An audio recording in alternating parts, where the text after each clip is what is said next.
American president സ്ഥാനത്തേക്കുള്ള Donald ട്രംപിന്റെ മടങ്ങിവരവിന് പിന്നിൽ പ്രവർത്തിച്ച ഒരു മലയാളിയുടെ കരമുണ്ട്.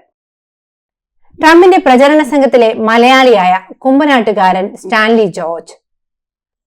ഇതാദ്യമായല്ല ട്രംപിന് വേണ്ടി സ്റ്റാൻലി ജോർജ് പ്രചാരണത്തിനിറങ്ങുന്നത്. കഴിഞ്ഞ തവണയും ട്രംപിനായി സ്റ്റാൻലി രംഗത്തിറങ്ങിയിരുന്നെങ്കിലും പരാജയപ്പെട്ടത് വിഷമമായി. എന്നാൽ ഇത്തവണ വിജയം ട്രംപിനൊപ്പം നിന്നതിന്റെ ആഹ്ലാദത്തിലാണ് സ്റ്റാൻലിയും കൂട്ടരും.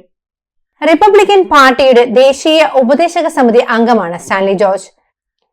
പെൻസിൽവാനിയയിൽ ന്യൂനപക്ഷ വിഭാഗങ്ങളായ ആഫ്രിക്കൻ വംശജർ, ഏഷ്യൻ വംശജർ, സ്പെയിൻകാർ എന്നിവർക്കിടയിൽ പ്രവർത്തിച്ച് ട്രംപിനായി വോട്ട് സമാഹരിക്കുകയായിരുന്നു അദ്ദേഹത്തിന്റെ ദൗത്യം. കഴിഞ്ഞ തവണ നഷ്ടമായ വോട്ടുകൾ തിരിച്ചു പിടിക്കാനായെന്ന് സ്റ്റാൻലി ജോർജ് പറഞ്ഞു. പുനലൂർ ഹൈസ്കൂളിൽ മലയാള മീഡിയത്തിലായിരുന്നു സ്റ്റാൻലി ജോർജിന്റെ പഠനം. സ്കൂളിൽ KSUക്കാരനായി രാഷ്ട്രീയത്തിൽ പ്രവേശിച്ചു.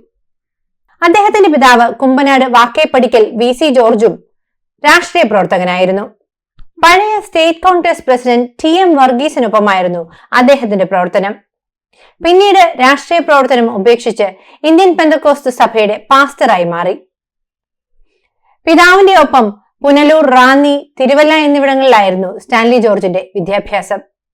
പിന്നീട് അമേരിക്കയിൽ സ്ഥിരതാമസക്കാരിയായ ഷെർലി ജോർജിനെ വിവാഹം ചെയ്ത് അമേരിക്കയിലെത്തി. അവിടെ ഒരു റെസ്റ്റോറന്റിൽ ജോലി ചെയ്തുകൊണ്ടിരിക്കുമ്പോഴാണ് മുതിർന്ന നയതന്ത്രജ്ഞനായ എഡ് റോളിൻസിനെ പരിചയപ്പെടുന്നത്.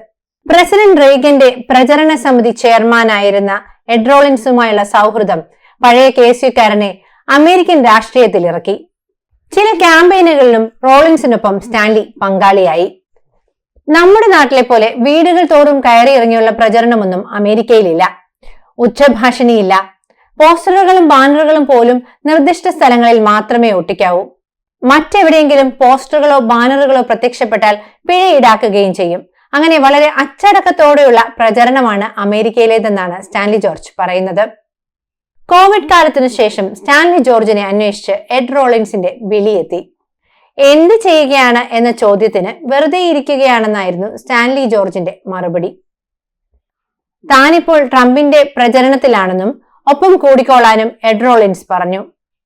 അങ്ങനെ കഴിഞ്ഞ തവണത്തെ ഇലക്ഷനിൽ ട്രംപിന്റെ പ്രചരണ ജോലികളിൽ പങ്കാളിയായി. ആ പ്രചരണത്തിൽ വിജയം ബൈഡനൊപ്പമായിരുന്നു. പക്ഷേ പ്രചരണത്തിൽ തങ്ങൾ മോശമായിരുന്നില്ലെന്ന് സ്റ്റാൻലി ജോർജ് പറയുന്നു. മികച്ച ഒരു അനുഭവമായിരുന്നു അത്. അതുകൊണ്ട് തന്നെയാണ് ഇത്തവണത്തെ തിരഞ്ഞെടുപ്പ് പ്രചാരണത്തിലും പങ്കാളിയാക്കിയത് അദ്ദേഹം പറഞ്ഞു.